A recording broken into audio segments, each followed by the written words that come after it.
Tenia 48 anys quan a les 7 del matí del dissabte 9 d'abril de 1938 un piquet de la Guàrdia Civil l'executava al penal de Burgos. Segons el certificat oficial de defunció, Manuel Carrasco i Formiguera moria en un descampat a causa de ferides per arma de foc. A l'enterrament només hi va assistir una persona, un pare jesuïta. En secret i en silenci, la família va poder traslladar 15 anys després el seu cos al cementiri de Sant Genís dels Agudells a Barcelona. Però encara ha estat més difícil accedir al sumari del Consell de Guerra que el va condemnar per un presumpte delicte de rebel·lió militar. Han hagut de transcórrer 19 anys des de la mort del general Franco i ha fet falta una actitud favorable del tinent coronel Enrique González Santos, jutge togat militar de Burgos, perquè finalment la família pogués recollir la documentació completa de la causa. És el sumaríssim 477 de l'any 1937. Es un caso emblemático de hasta dónde puede llegar la barbarie de una guerra civil.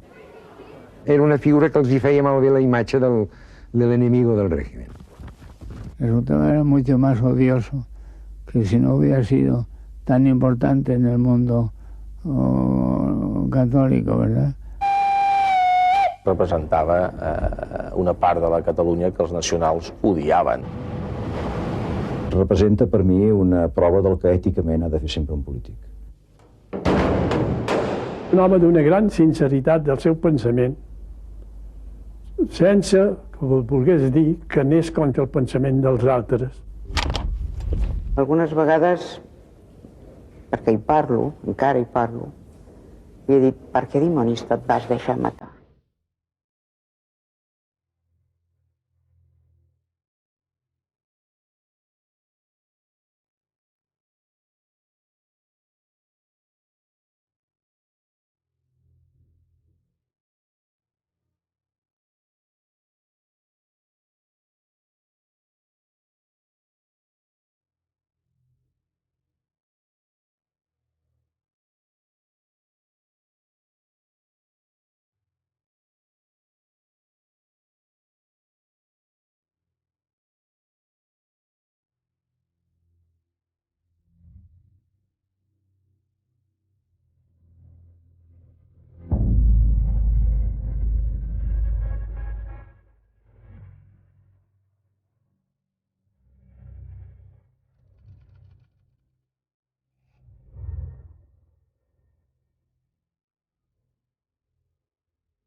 Madrid, 14 de juliol de 1931.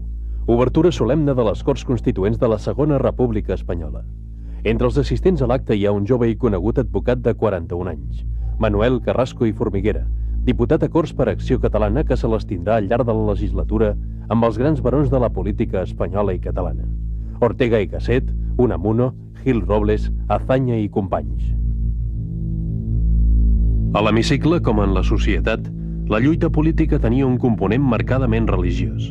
Les dretes anaven a missa, les esquerres no. Carrasco era dels que anava a missa, però la seva trajectòria política trencava esquemes. Havia estat perseguit i empresonat per la dictadura de Primo de Rivera per haver atacat l'exèrcit d'Àfrica. Era un dels 16 dirigents que es van reunir a Sant Sebastià amb l'objectiu d'enderrocar la monarquia i instaurar la república. Exconseller del primer govern del president Macià y un catalanista radical. Y eso es lo que explica que fuera, en esas Cortes Constituyentes fuera un gran solitario, ¿no? Tenía muy poco que ver con la izquierda anticlerical o agnóstica o poco preocupada por el problema religioso, pero tampoco tenía que ver ni siquiera con los diputados vascos de ese momento, porque esos diputados, ante todo, eran diputados católicos, no eran tan claramente demòcrates com ell lo era. A mi hi ha un element que destacaria profundament, que és la seva coherència. És a dir, que Carrasco i Formiguera és el mateix, sempre, amb els anys agitats de la República i de la guerra, defensant sempre els mateixos ideals. I això va fer-ho en moments difícils. Bé, la guerra és un cas concret. I ho va fer-ho en el moment de la República, de l'Estatut i de la Constitució. Va dimitir quan havia de dimitir i va jugar seriosament quan havia de jugar. I Carrasco va jugar a fons a les Corts amb un cost personal molt alt. Va sacrificar la seva carrera política a Madrid. Lluís Companys el va expulsar en 2 ocasions del seu grup parlamentari, la minoria catalana. Primer per haver votat en contra d'un estatut de Catalunya que Carrasco considerava decapitat. I en segon lloc, per haver defensat l'Església i els ordes religiosos, especialment els jesuïtes, dels quals havia estat alumne. La qüestió religiosa també l'allunyarà del seu partit inicial, però l'acostarà un que s'acaba de crear, Unió Democràtica de Catalunya, un partit minoritari i demòcrata cristià que escandalitzarà la dreta tradicional catalana quan el 1934 dona suport al Parlament de Catalunya a la llei de contractes de conreu. Una moderada reforma agrària que havia d'afavorir l'accés a la propietat privada dels parcers. Nou partit, nous companys. Vila de Badal, Trias Peix, Pau Romeva, Roca Cavall, Coll i l'entorn. Amics lleials fins al final. Deien Coll i l'entorn que en Carrasco tenia fama d'indisciplinat. Diu, però amb nosaltres no va tenir mai problemes. Bé, perquè la línia d'Unió Democràtica li venia com l'anell al dit. Era plenament catalana, radicalment catalana i profundament cristiana, i s'hi trobava com el peix a l'aigua.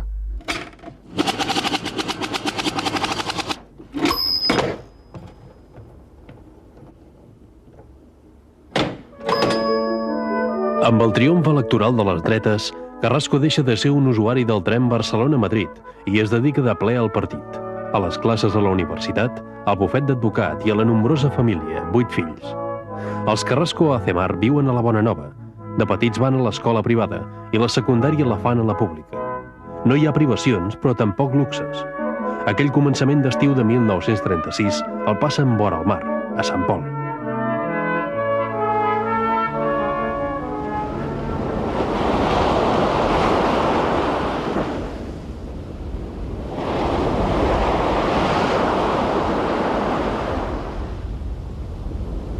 Encara ara, els que aleshores eren infants recorden com s'enlairaven aquells estels que duien sorpresa.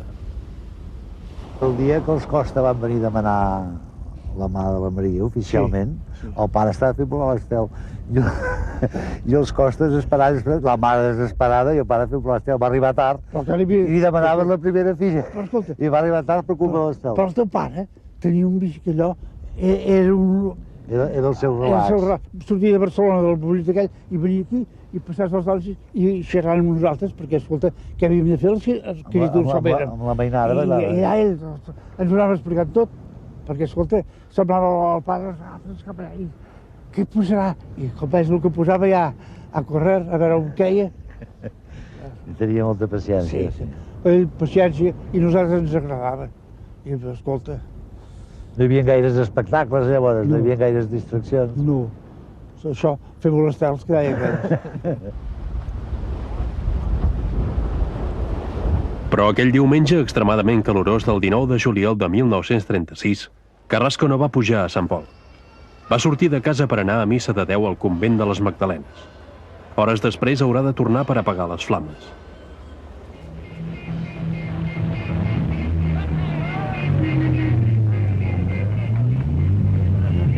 A Catalunya s'havia vençut la rebel·lió militar. Començava la guerra, la revolució social.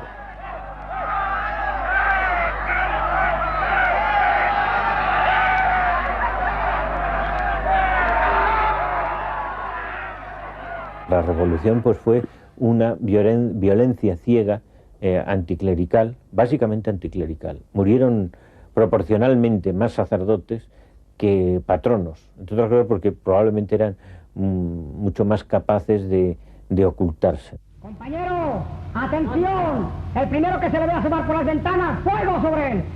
És suficient que una persona sigui identificada com a sacerdot, com a religiós, com a cristià practicant, com a membre d'organitzacions cristianes, perquè sigui liquidat sense procés.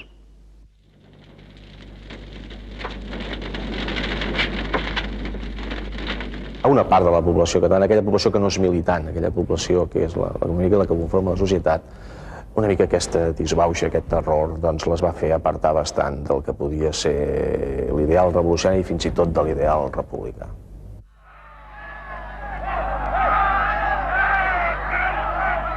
Nunca había existido nada parecido desde la Revolución Francesa en Europa occidental. Encara avui, per parlar de l'origen del terror limitat però intens que es va desencadenar arreu de Catalunya, s'utilitza l'eufemisme dels incontrolats. Sí que, evidentment, hi ha molts incontrolats que fan aquesta neteja pel seu llibre albedrío sense encomanar-se a ningú, per la seva pròpia voluntat, perquè es pensa que la seva missió és aquesta, netejar, purificar la rereguarda, no? I després hi ha pures actuacions gangsterils, que n'hi van haver, però més de les que a vegades la història, diguem-ne, de tendència d'esquerra, pels 40 anys de dictadura, ha volgut amagar. Hi van haver veritables gàngsters en totes aquestes actuacions. Però incontrolats no n'eren, és a dir, tenien poder, tenien els seus grups i obeïen una sèrie de les seves consignes, i alguns d'aquests grups no solament es dedicaven a, diguem-ne, assassinar, sinó que es dedicaven a més a fer-se la fortuneta pel futur. La Generalitat ha perdut el control real a les ciutats i als pobles de Catalunya. Plenament no el recuperarà mai. El 20 de juliol, dilluns, el president Companys se sap en precari i rep amb agraïment qualsevol mostra de lleialtat. Després d'una reunió urgent del Comitè Executiu d'Unió Democràtica, Pau Romeva, Coll i Alentorn i Carrasco li expressen el seu suport incondicional i la garantia, malgrat el perill que corrien, de quedar-se a Catalunya. No tots podran complir la promesa. Marc Aureli Vila, aleshores funcionari de la Generalitat, també recorda, en aquells moments de trasbals, les grans absències. Les corporacions catalanes que representaven les altes finances, la banca, la propietat rural, etc., com podien ser el Foment del Treball Nacional, com podia ser l'Institut de Sant Isidre i les agrupacions banqueres del banc, no van reaccionar com crec que havien de reaccionar posant-se les ordres del govern de Catalunya. En canvi, el govern de la Generalitat els va salvar la vida. El president Companys i els consellers Tarradellas, Gassol i Espanya van organitzar personalment i d'amagat vaixells sencers per evacuar persones amenaçades. Més de 10.000 persones van embarcar en aquests vaixells, a part d'aquells a qui es facilitava la sortida per terra o amb avió.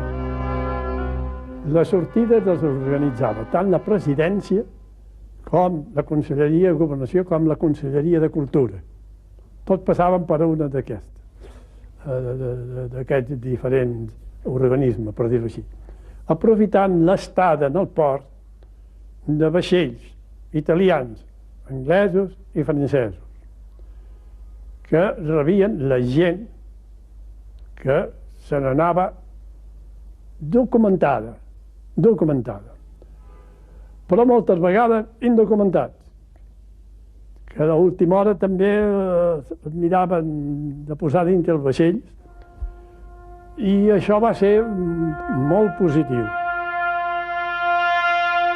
A començaments d'agost, el president Lluís Companys crida Manuel Carrasco i Formiguera a Palau.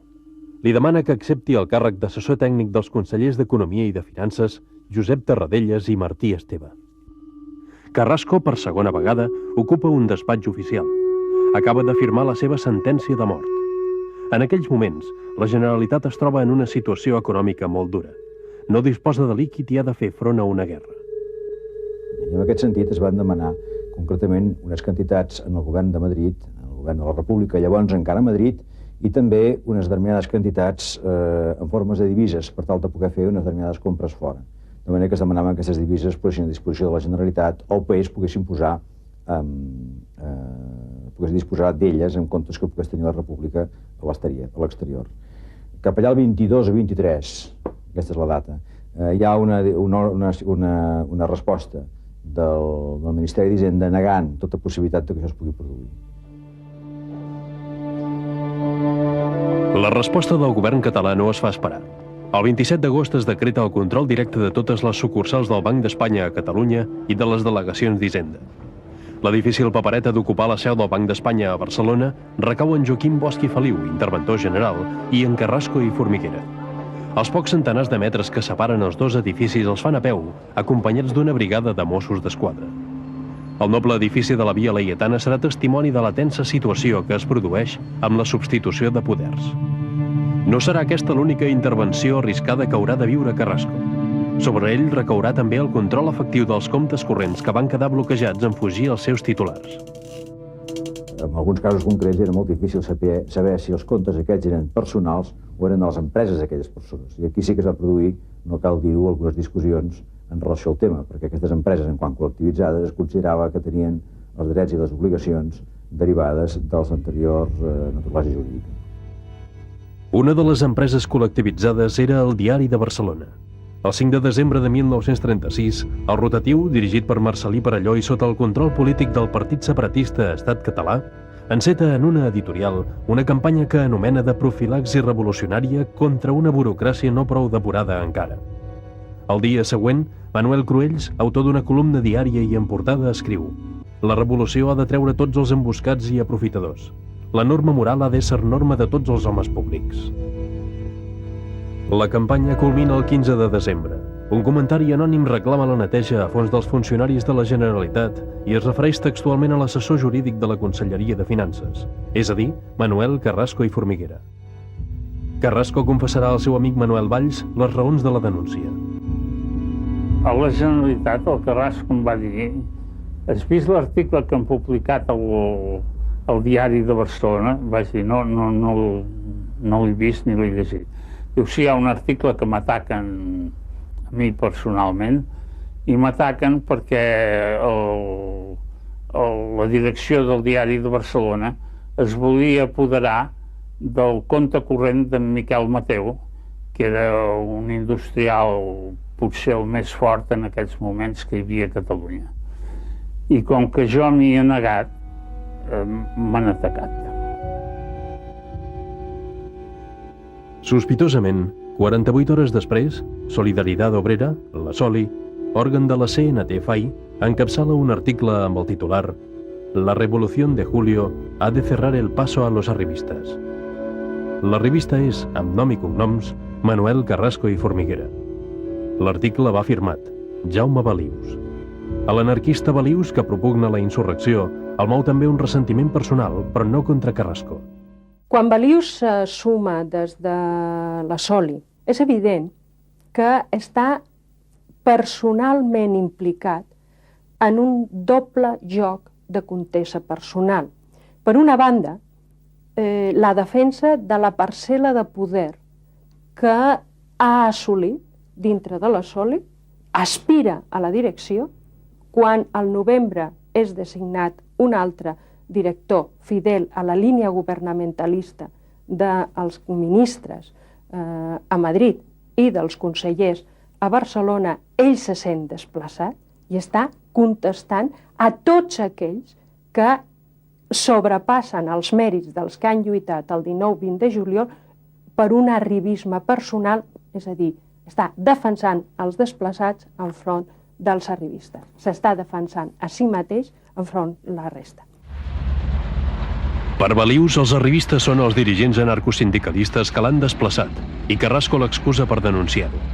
La negativa a fer efectiu un taló barrat i l'ambició personal han posat Carrasco i Formiguera en el punt de mira d'un fusell. Aquella nit ja el busquen per matar-lo.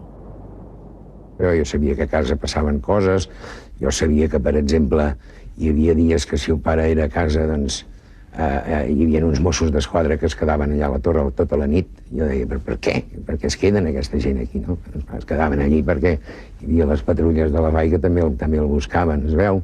I el vigilant doncs, també estava ja en combinació amb nosaltres i ens avisava quan amb ell li semblava que hi havia policia que l'esperaven, perquè si venien a buscar-lo, per exemple, i no hi era, doncs aleshores s'esperava, per lo vist, la parella pel carrer o el que sigui, el vigilant que ja estava al cas, ens avisava, i llavors procuràvem avisar-lo si podíem, que no vingués. I el també es va dir, mira, Carrasco, jo aquí a Catalunya no et puc garantitzar la seguretat, te n'hauries d'anar fora.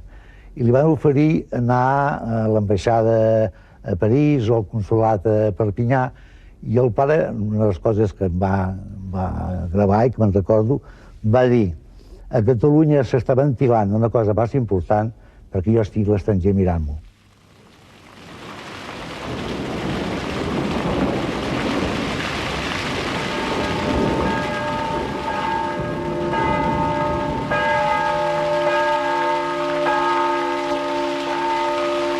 Monestir de Poblet.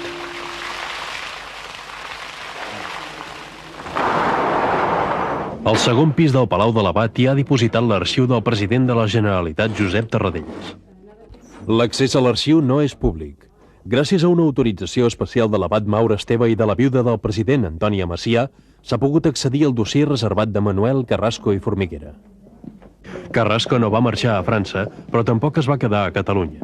La solució salomònica que Companys i Tarradellas van adoptar va ser enviar Carrasco a Bilbao com a representant oficiós de la Generalitat prop del govern d'Euskadi. 2 mesos més tard torna a Barcelona amb la intenció de recollir tota la família. Encara avui, al cap de 57 anys, Antònia Macià recorda l'última conversa que van tenir Tarradellas i Carrasco. En Josep li va dir, és que nosaltres continuarem donant-vos tot el que us hem de donar i el que heu de fer ho fareu vos, però no us n'aneu. Si no s'hagués anat, no l'hauríem matat. Un crim com una casa, va ser. Això vol dir les barbaritats que es van fer a la nostra època d'un costat i de l'altre, que encara no hauríem de plorar ara nosaltres. Encara. Després de l'entrevista, Carrasco ha de marxar precipitadament de Barcelona. Continua en la llista negra i les patrulles de la FAI el busquen. A l'aeròdrom del Prat, amb un visat de la Generalitat, agafa l'avió que el traslladarà a Perpinyà. Allà espera retrobar-se amb la seva família per anar cap a Bilbao. Catalunya ha quedat enrere per sempre.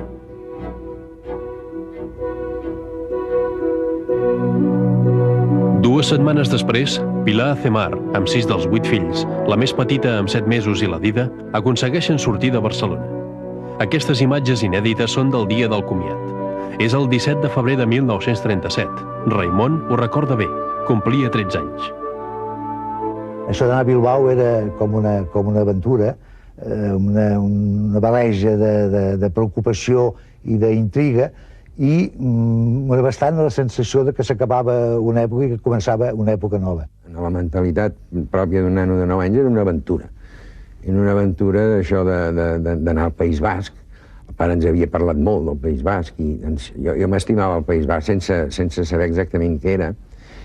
I aleshores vaig dir, bueno, i com ens ho farem? Jo me'n recordo que comentava amb la meva germana Neus, i deia, com ens ho farem allà? Perquè del basc nosaltres no en sabem de parlar basc. I allà la gent deu parlar basc. Diu, no, és que...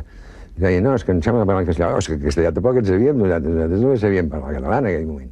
Jo vaig tenir la sensació que era el final d'una època, que va ser realment el final d'una època. Sé que hi havia els ametllers florits, que a casa teníem 3 ametllers per allà en el jardí, i vaig pensar, ara ens n'anem i potser no els veurem mai més, aquests ametllers florits.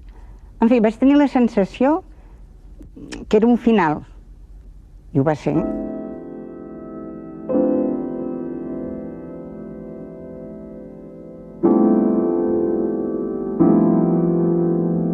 Per primera vegada, la família se separa. Els fills grans, la Maria i en Jordi, es queden a Barcelona. La Generalitat havia posat a disposició de la família 2 cotxes per anar fins a Perpinyà. Manuel Valls conduïa el DKB.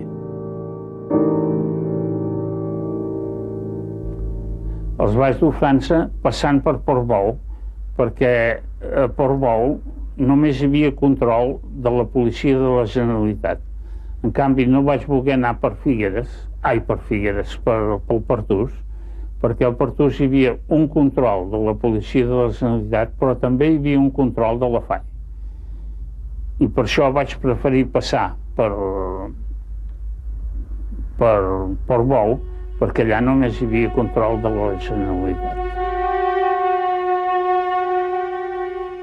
A Perpinyà, els Carrasco retroben el pare i es traslladen al port atlàntic de Baiona amb l'esperança d'agafar un vaixell que els dugui a Bilbao. El trajecte Baiona-Bilbao era molt perillós. Part de la costa estava ja ocupada pels nacionals i els seus vaixells patrullaven constantment. Des de feia dies al port hi havia el Galdames, vaixell correu de la Marina d'Euskadi, que esperava l'ordre del landacari Aguirre per salpar. A bord hi van 200 refugiats, famílies senceres. Una d'elles, els Carrasco. Les sortides es feien en secret, sense data ni horaris previstos per evitar l'espionatge de l'enemic. El 4 de març, a les 8 del vespre i precipitadament, el Galdames surt del port de Baiona escortat per 4 petites embarcacions armades. Manuel Carrasco no ha fet cas de l'advertiment d'un bon amic, que li ha assegurat que els espies de Franco n'estaven al corrent. Poques hores després pesaran el seu ànim per sempre més aquesta decisió.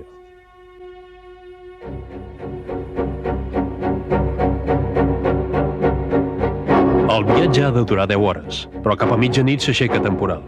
Onades de 10 metres, boira, vent i fred intens. El Galdà més perd part de l'escorta i el rumb. Enmig del temporal, davant les costes del camp Machichaco a tocar de Bilbao, apareix la figura més temuda. El Canàries, una de les unitats més poderoses de la flota enemiga, amb 8 canons de 203 mil·límetres.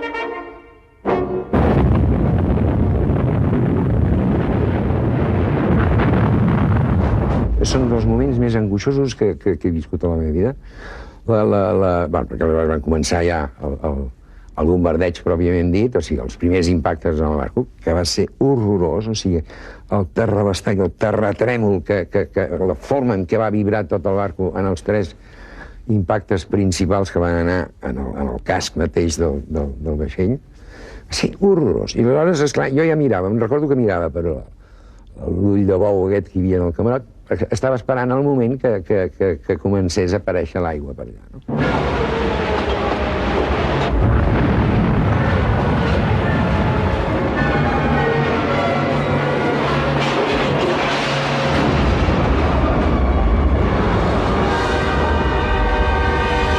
Fogats de dintre les bodegues, va haver-hi desesperació del capità perquè els mariners no l'obeïen. Recordo el capità manant els mariners amb pistola en mà que baixessin a les bodegues a tapar els forats amb matalassos, una sensació de tragèdia, però una cosa immensa. I això va anar en augment.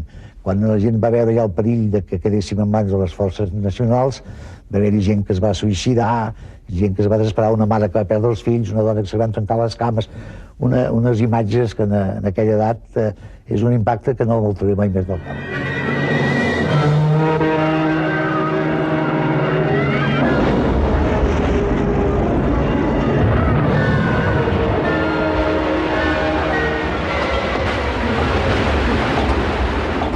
Aquell moment va ser el més tràgic que et pots imaginar, perquè el meu pare, pobre home, jo recordo que va dir aquesta fi sí que no l'esperava.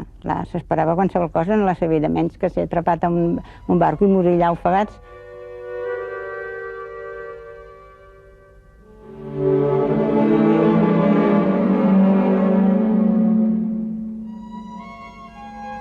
Recordo la meva germana Neus que li deien al pare, pare, jo allà a Sant Pol ja sé nedar, diu, ara sé que farem un capbussó, ens cobrirà l'aigua i després tornaré a sortir. I quan torni a sortir on estareu vosaltres, li va dir. Jo recordo la cara que va fer el meu pare en el moment quan no va saber què contestar-li a la meva germana, però sí vaig veure clar que no sé, jo vaig entendre que no tornaríem a sortir, que d'alguna manera allò era definitiu. 30 hores després de sortir de Baiona, el Galdà més arribava al port de Passaia escurat, presoner i derrotat.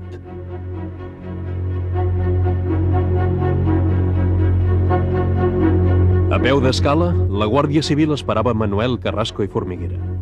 El comitè de recepció, format bàsicament per falangistes, va rebre els refugiats bascos i catalans amb crits de rojos separatistes.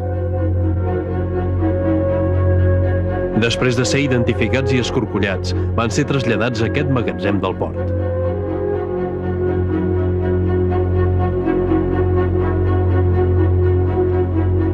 Quan vam ser a Passajes, ens van baixar en uns magatzems. En uns magatzems, en un costat els homes i en l'altre les dones. El meu germà Ramon, que tenia 13 anys, i ell ho recordarà, el volien fer anar amb els homes. I la meva mare, esclar, va dir que no, que era un nen, i el van deixar tornar a venir amb nosaltres. O sigui que va quedar el meu pare sol en el costat dels homes. Recordo, sí, el pare lligat, ell i 5 o 6 més. Això em va fer un impacte horrorós, això de veure el pare lligat en això, i es va venir a despedir, i aleshores sí que jo vaig tenir la sensació de que no el veuria mai més. Aquest moment de la separació del pare és realment on jo vaig dir adéu al pare, perquè quan després, uns mesos van tenir ocasió de despedir-lo, aquella persona que vam veure ja no era el pare.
Burgos, 1937, seu del govern rebel. El general Francisco Franco, malgrat la parafernàlia d'afirmació personal, no ha aconseguit encara posar ordre a les lluites intestines. Els monàrquics volen restaurar una corona militaritzada, els carlins conspiren pel seu propi candidat i els falangistes pretenen instaurar un règim similar al Tercer Reich alemany. Franco eliminarà tots els seus rivals polítics i ho farà de la mateixa manera que ha instaurat el terror al front i a la rereguarda. És l'aniquilació total de l'enemic física i ideològica. I aquí va començar la neteja per falangistes, els seus incontrolats que no eren tant, i va començar una repressió brutal, amb matances increïbles a Andalusia, a Galícia. I malgrat el que diguin alguns historiadors, vull dir, molt més ampli que la zona republicana. Però la zona nacional queda de seguida en pocs mesos amb un control ferreny de les autoritats militars. I a partir d'aquí la repressió ja està controlada amb tots els seus mecanismes que sempre acaben amb un consell de guerra. Yo siempre creí, o muy pronto me di cuenta, de que el sistema que se seguía para despachar asuntos tan graves era demasiado rápido y superficial. Llegaba una denuncia, pasaba a la auditoría del cuartel general, se formaba el Consejo de Guerra. El Consejo de Guerra se celebraba con la rapidez característica y llegaba la sentencia. Ramon Serrano Súñer, aleshores un brillant jurista falangista, fervent partidari del feixisme italià i cunyat de Franco, es va encarregar de donar una aparença de legitimitat a la justícia militar. A partir de 1937, el cap de les Forces Armades, és a dir, Franco, decidirà qui ha de viure o ha de morir.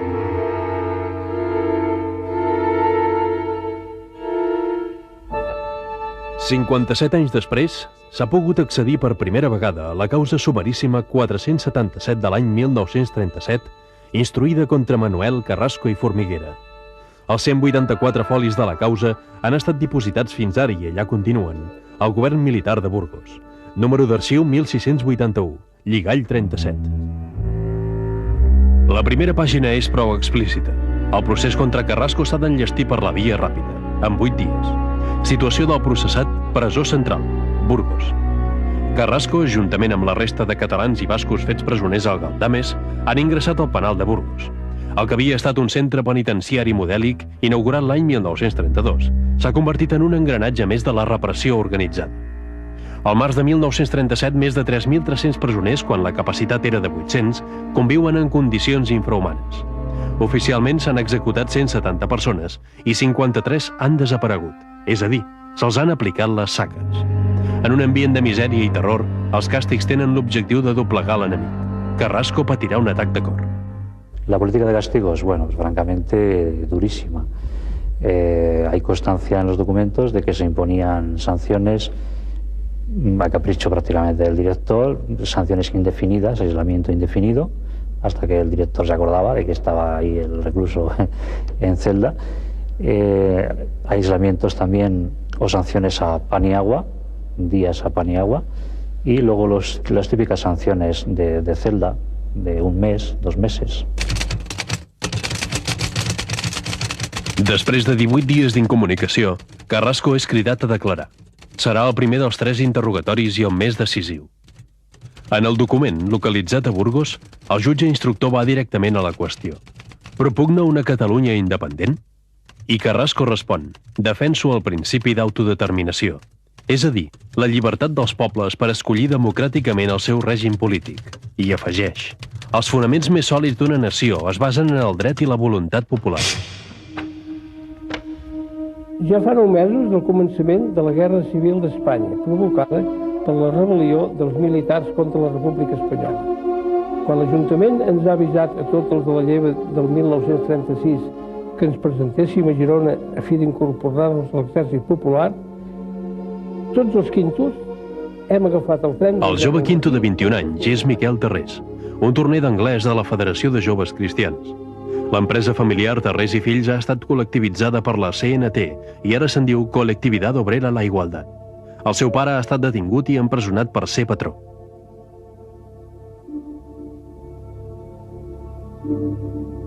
Tarrés serà destinat al cos de senyals i transmissions en Morse de la caserna Voroshilov a Barcelona. El desori i les lluites a vida o mort entre comunistes i anarcosindicalistes que es produeixen a la mateixa caserna i la idea d'anar al front li fan prendre una decisió. Jo vaig decidir llavors que desertaria. El fet de desertar no significava que jo volgués anar a l'altra part d'en Franco o dels nacionals, com es deien llavors. No. La meva finalitat era que jo no volia anar a cap guerra. Dit i fet, Tarrés decideix anar a Ginebra a casa d'uns amics. I comença el trajecte. Barcelona, Vic, Olot, Oix, al peu dels Pirineus. L'endemà, al veure que no podíem connectar amb ningú per acompanyar-me, vaig decidir passar jo sol les fronteres. Vaig agafar la bicicleta del pare, després vaig arribar fins a Olot, a Olot la vaig deixar. Yo, José Rivas Seva, falangista, declaro que Manuel Carrasco y Formiguera ha sido de los que ha propugnado con más fervor la unión separatista de Cataluña, Vascongadas y Galicia. Saludos nacional-sindicalistas.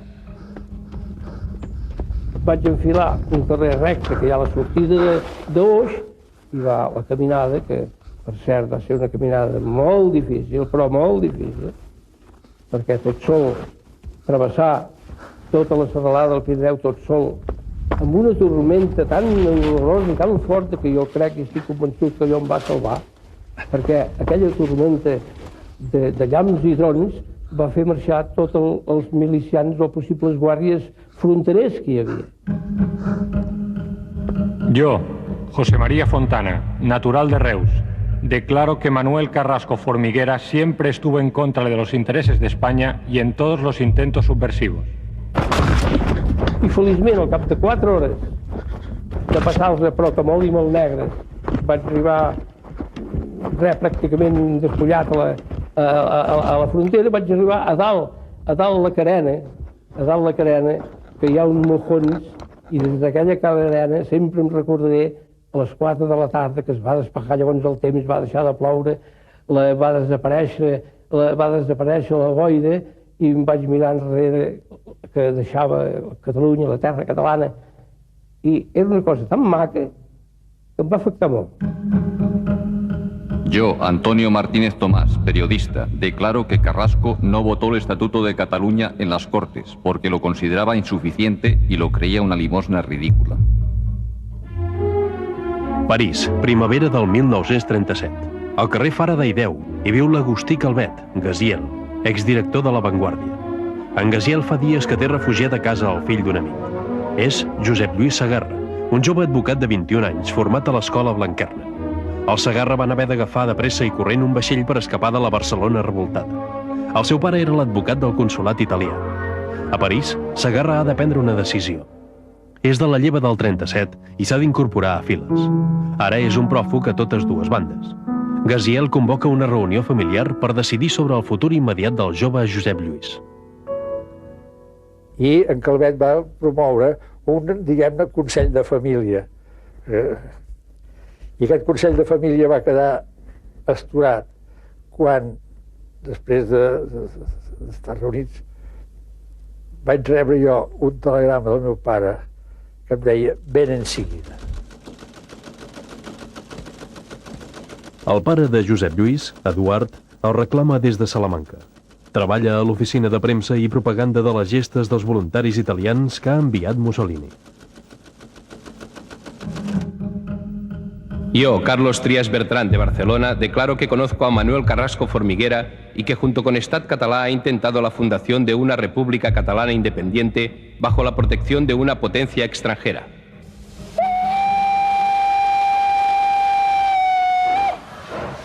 Davant l'ordre imperativa del seu pare, Josep Lluís Segarra ha agafat el tren que el durà de París a Hendaia. Miquel Tarrés tampoc ha aconseguit arribar a Suïssa com era el seu desig. Els gendarmes francesos li han donat a triar dues alternatives. O se'n torna a Catalunya, on serà jutjat per desertor, o bé entra a l'Espanya nacional. Tarrés puja al tren. Destí, Hendaia. Jo encara els deia, nois, encara hi som a temps, nois, encara hi som a temps. Reculem que irem a la guerra. Que no, que això i que allò, que tombi, que va, home, va. I vinga, mica, i anant acostant, i com vam arribar al centre del pont aquest, del Guidassoa, que separa Espanya i França, un cop passada aquesta ratlla blanca, vaig dir, bueno, ara ja hi soc. Ara ja veurem el que passarà. I així em vaig incorporar a l'Espanya Nacional, senzillament així.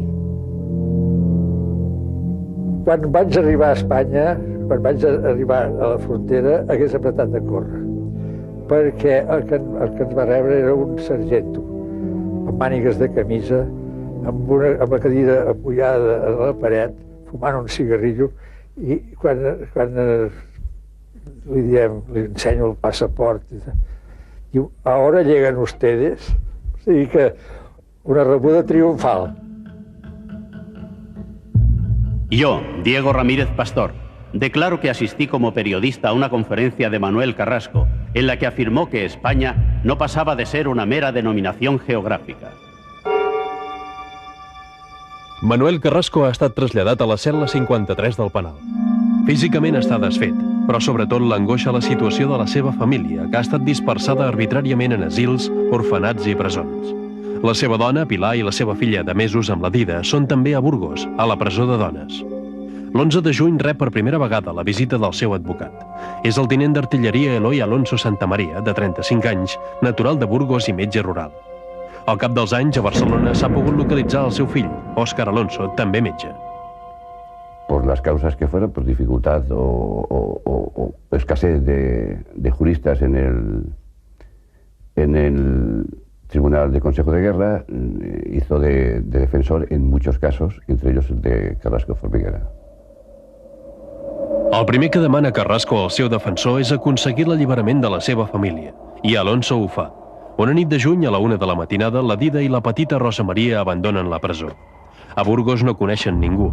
Al número 6 del carrer Doña Jimena hi viuen Feli Ramos i el seu marit, una família humil que els va donar acollida. Encara ara, en l'ànim de la Rosa Maria, hi pesa una enorme gratitud. No tan sols ens va acollir a mi i a la Dida, sinó que després va ser l'àngel guardià del pare. I jo crec que en aquelles circumstàncies aquella persona jugava la vida cada dia, portant-li a dinar, procurant-li una manta, portant-li, què sé jo, aquelles coses que feien que fos una mica més humà el contacte que el pare tenia amb l'exterior. El capità general de Burgos era José López Pinto Berizo, un dels militars conjurats del 18 de juliol. La seva filla i els seus nets estaven tancats a la presó republicana de Cartagena. López Pinto tenia, en canvi, sota la seva jurisdicció tota la família Carrasco. A través del seu amic, el general Queipo de Llano, va aconseguir de Franco l'autorització per fer l'intercanvi de presoners.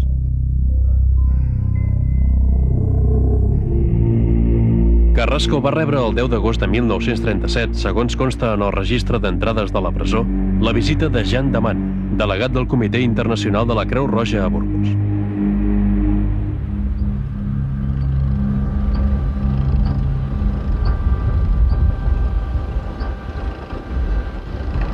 Ginebra, Suïssa, seu del Comitè Internacional de la Creu Roja.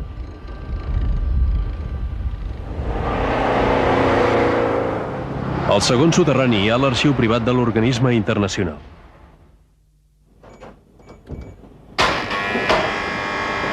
Aquí hi ha la història de 130 anys de barbària, de guerres, crueltats, tortures, d'homes i dones en situació límit. Manuel Carrasco i Formiguera és el PNC 204, és a dir, presoner català bàndol nacional. Malauradament, una part dels arxius es va destruir, de forma accidental en alguns casos, però en altres es va destruir intencionadament perquè aquests arxius no s'havien tornat a consultar des de feia molt temps. Avui dia es fan microfilms dels dossiers que destruïm, cosa que no es feia en altres èpoques, quan el sistema era deficitari. El dossier de Carrasco va ser dels que es van destruir, però en canvi sí que s'ha pogut seguir la pista de la família López Pinto. Dolores López Pinto rep el dia 11 d'agost, l'endemà que Carrasco, la visita del delegat de la Creu Roja a València, el doctor Martí, que li comunica les gestions que s'estan fent per alliberar-lo. 5 dies després, Carrasco rep a la presó de Burgos tota la seva família. Van de camí cap a Gibraltar, territori neutral, on seran intercanviats sota els auspicis de la Creu Roja per la filla i els nets de López Pinto. Serà el comiat definitiu.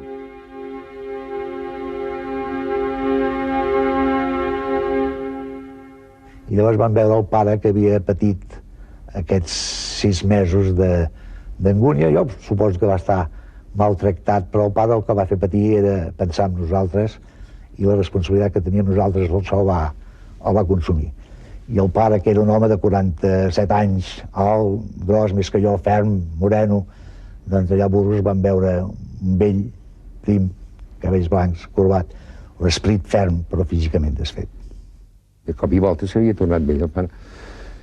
Recordo que em va impressionar molt, però en canvi, no sé, el fet de veure'l, el fet d'haver-lo sentit parlar, i el fet d'això em va reneixer una certa esperança de que no era l'última vegada que el veuria. I no, em vaig equivocar, era l'última vegada. Ens va deixar 3 minuts, ens van deixar 3 minuts, una visita de 3 minuts, i quan ens en vam anar, el pare li va dir al capità aquest que ens portava amb el cotxe, de cuídelos mucho, mi capitán, que es lo único que tengo en este mundo.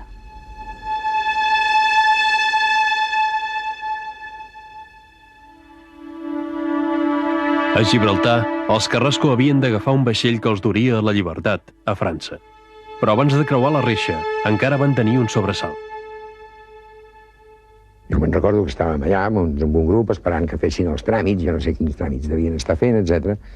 I estàvem allà i el funcionari aquest, jo estava just al costat de la reixa, i el funcionari aquest crida a la meva mare i diu: senyora Carrasco.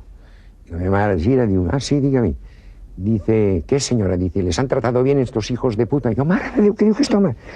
Què diu aquest home? Esclar, encara no havien passat la reixa. Vaig dir: animal, calla, que si s'enfaden no ens deixen anar, no? Va ser horrorós. La por. Jo vaig tenir la visió de que, bum, de que ens tornaven a ficar el cotxe i ens en tornàvem a anar, no? Però no. A les 2 de la tarda del dissabte 28 d'agost, la porta de la cel·la 53 s'obre. Manuel Carrasco i Formiguera, custodiat per una parella de la Guàrdia Civil, és traslladat al Palau de l'Audiència de Burgos. És la tercera vegada que el convoquen al Consell de Guerra. Puja els esglaons emmanillat i convençut del veredicte final. El seu advocat també és conscient que el Tribunal Militar jutjarà Carrasco no pel que és, sinó pel que representa.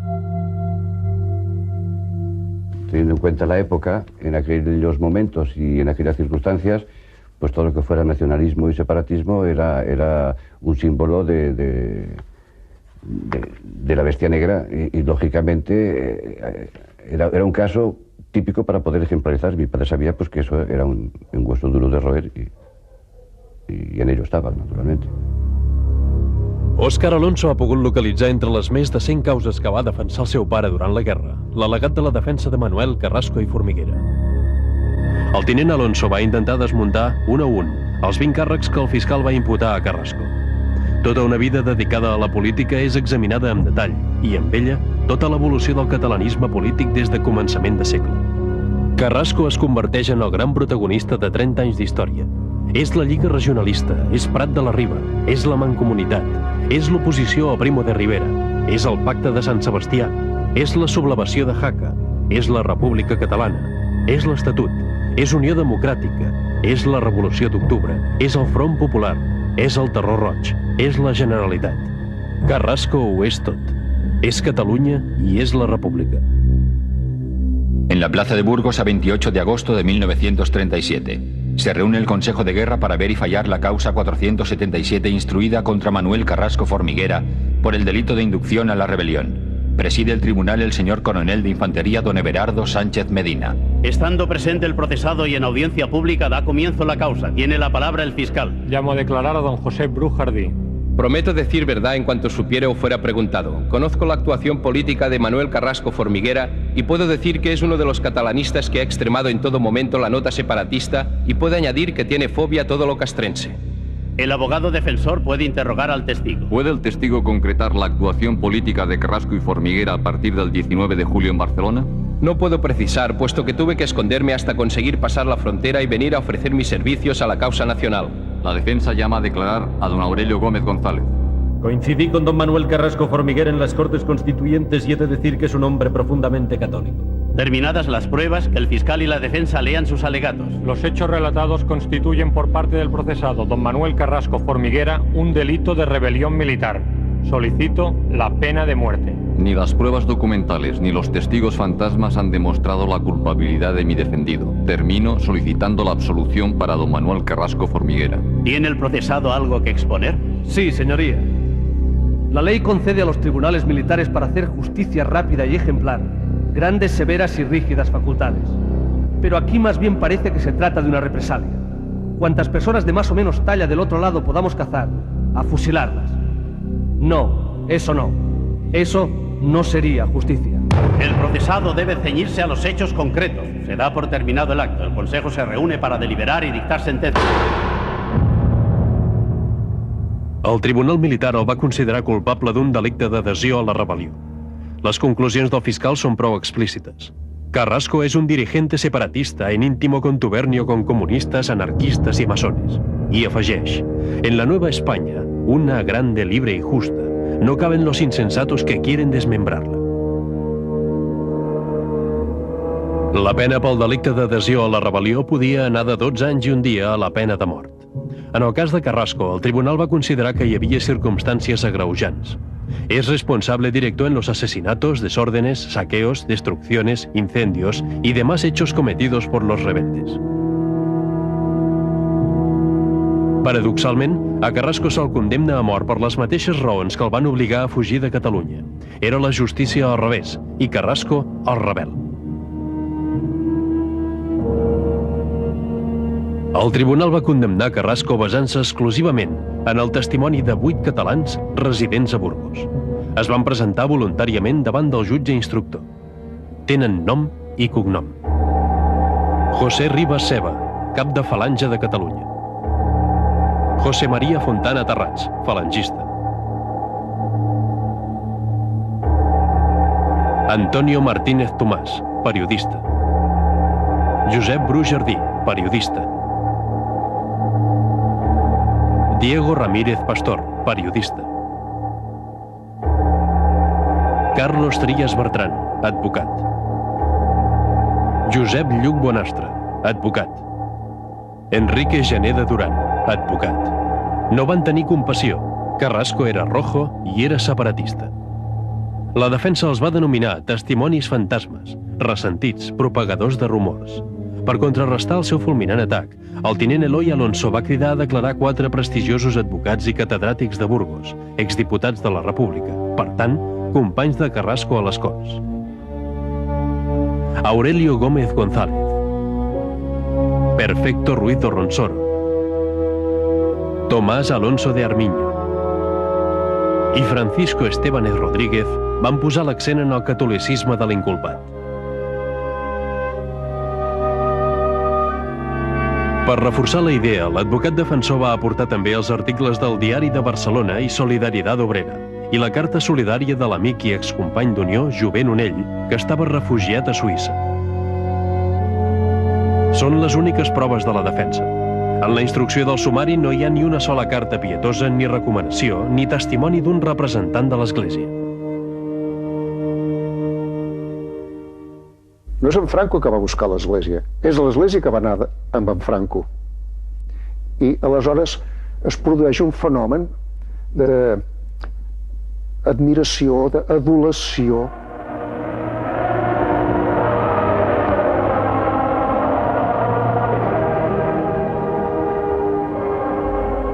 Con el Vaticano, en cambio, tuvimos siempre malísimas relaciones.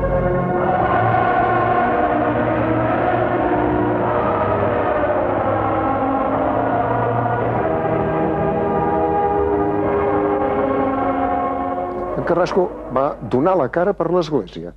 I és una llàstima que l'Església no va donar la cara per en Carrasco. L'únic bisbe que va donar la cara per Carrasco va ser el cardenal arquebisbe de Tarragona, Vidal i Barraquer. El bisbe català s'havia negat a firmar la pastoral col·lectiva dels bisbes espanyols donant suport al general Franco. En l'arxiu de la Casa Pairal dels Vidal i Barraquer, a Cambrils, encara es conserven les 3 cartes que des del seu refugi a la Cartoixa de Farneta, a Itàlia, envia el cardenal Eugenio Pacelli, secretari d'Estat del Vaticà i futur Pius XII, intercedint per Carrasco. Pacelli respon que des del 15 de març, pocs dies després que Carrasco ingressi a la presó, el Vaticà ja ha fet algunes gestions. Encara avui no és possible conèixer amb exactitud què va fer Roma per Carrasco. La Secretaria d'Estat del Vaticà ha denegat la sol·licitud d'accedir al seu arxiu secret. Només es pot consultar la documentació anterior a l'any 1922.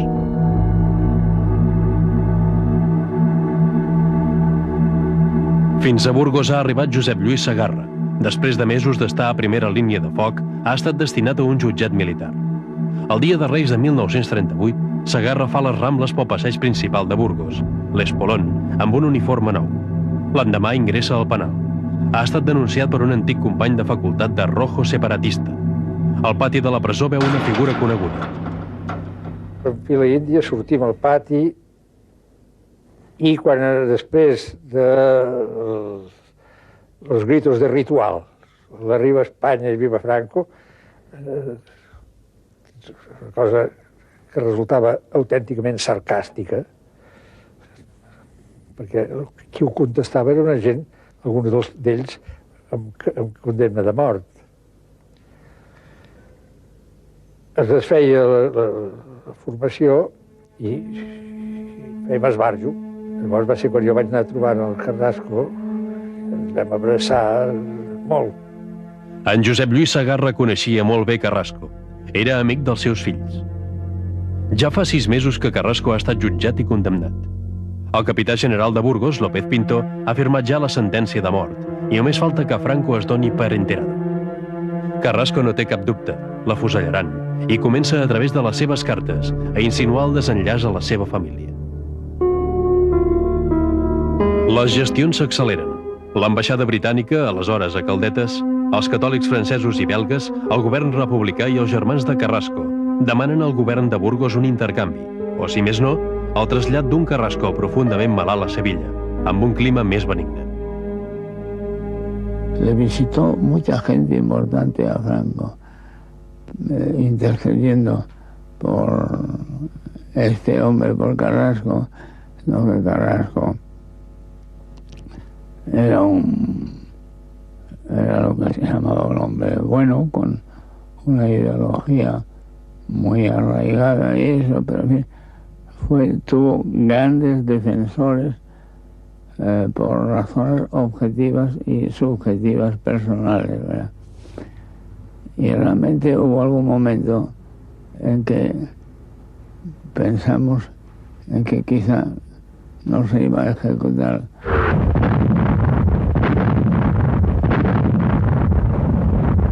Franco ultima els preparatius de l'ofensiva d'Aragó i trasllada el quarter general a 30 quilòmetres de Saragossa, a Pedrola. El centenari Palau dels Ducs de Villahermosa es converteix en un búnquer blindat. Al matí del 7 de març de 1938, l'auditor coronel Martínez Fuset li porta la llista dels condemnats a mort. Serrano Súñer va ser moltes vegades testimoni de la macabra cerimònia.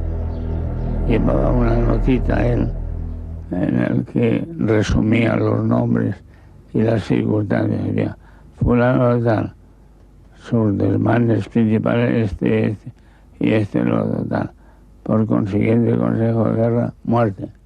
Pues muerte, i ja estava. Doncs ja estava. Segons la notificació oficial localitzada a Burgos, Franco es dona per enterado de la pena de mort de Manuel Carrasco i Formiguera el 7 de març de 1938. Per tant, com era habitual, la pena s'havia d'executar immediatament. Però o bé hi ha un error de transcripció en el document oficial, o bé Franco va fer una excepció en el cas de Carrasco. L'agonia s'allargarà un mes més. En canvi, 3 dies després de donar-se per enterado, són executats al penal de Burgos 2 dels companys bascos fets presoners també al Galdames. Finalment, l'hora de Carrasco ha arribat. A la 1:40 de la matinada del dissabte 9 d'abril de 1938, el jutjat d'execucions notifica a Manuel Carrasco i Formiguera la sentència. Pena de mort.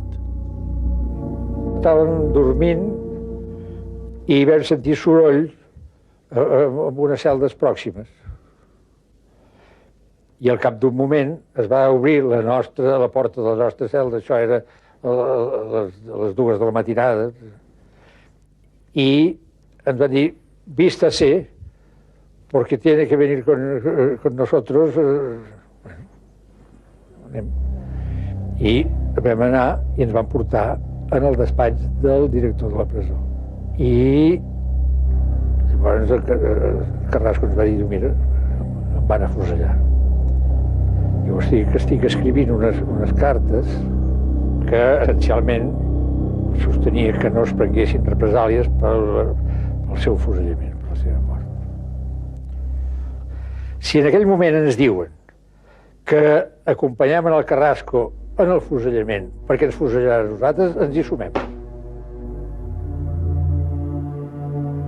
Mentre Manuel Carrasco oïa la missa oficiada pel seu amic el pare jesuïta Ignasi Romanyà, que moments abans encara intentava aconseguir l'indult per part de Franco, fora, davant la presó, esperava el piquet d'execució format per 6 membres de la Guàrdia Civil i l'equip mèdic. Miquel Tarrés també hi era. Després de creuar la línia blanca del pont d'Irun, havia estat traslladat a Intendència Sanitària de Burgos. Ell redactarà el certificat de defunció. És l'últim testimoni. Carrasco Formiguera, un cop es va acabar la missa, va agafar una creu i va agafar la creu amb les 2 mans, portava uns pantalons militars bombatxos i espardenyes. Ell va sortir, va passar a la vora meu i directament se'n va anar uns 50 o 60 metres de la presó i quan va ser allà doncs es va girar, es va girar de cara a nosaltres, va agafar la creu i abans de morir i va dir amb una veu alta i potent: abans de morir permeteu-me que us digui visca Catalunya lliure.